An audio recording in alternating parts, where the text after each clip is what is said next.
श्रीनगर के SKICC में मुनक्कदा programme में mobile veterinary unit scheme launch की गई। इस दौरान ए हेल्प प्रोग्राम का भी आगाज किया गया। एग्रीकल्चर प्रोडक्शन डिपार्टमेंट के additional chief secretary Atul Dallu ने इस मंसूबे की शुरुआत कराई। Minister of fisheries, animal husbandry and dairy Purushottam Rupala इस मौके पर मेहमान खुसूसी थे। उन्होंने कहा कि हुकूमत पैदावार बढ़ाने के लिए डेयरी फार्मों की अच्छी देखभाल के तमाम दरकार इक़दामात करा रही है।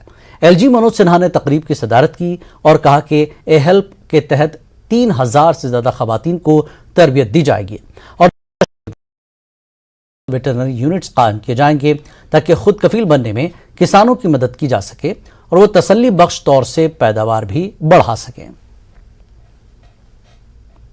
पशुओं के सारवार के लिए, उसको संभालने के लिए, उसका संरक्षण करने के लिए ट्रेनिंग देकर तैयार किया जाएगा, जिसके ज़रिए वो वैक्सीनेशन के लिए, आर्टिफिशियल इंसेमिनेशन के लिए और छोटी मोटी सहायता करने के लिए वो काबिज हो।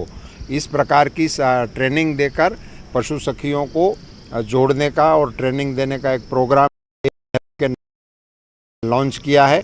Jammu Kashmir rural livelihood mission की 611 पशु सखियों को 16 दिन की ट्रेनिंग देकर ए हेल्प वर्कर्स के रूप में काम करने के लिए एम्पावर किया जाएगा। अभी डुल्लू साहब ने बताया कि 3000 पशु सखी पूरे यूटी में हमें बनाना है।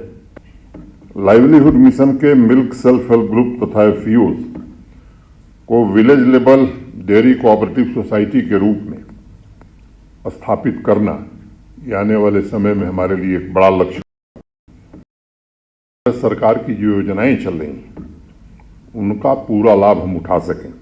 ये बेसिकली एक्सटेंशन वर्कर है गांव में, एक पैरावेट समझ लीजिए, जो डेयरी फार्मर्स हैं या जो बाकी शीप फार्मर्स हैं, गोट फार्मर्स हैं, उनको एनुअल हेल्थ में मदद करेगा। उसी तरह से जानवरों के लिए भी उनके लिए कॉल सेंटर सेटअप किया गया है। 1962 नंबर है। इन यूनिट्स में एक वेटनेरियन है, एक पैरावेट है, ट्रीटमेंट का इक्विपमेंट है, डायग्नोस्टिक की फैसिलिटी अवेलेबल है, अल्ट्रासाउंड, एक चलता फिरता अस्पताल है ये एनिमल्स के लिए।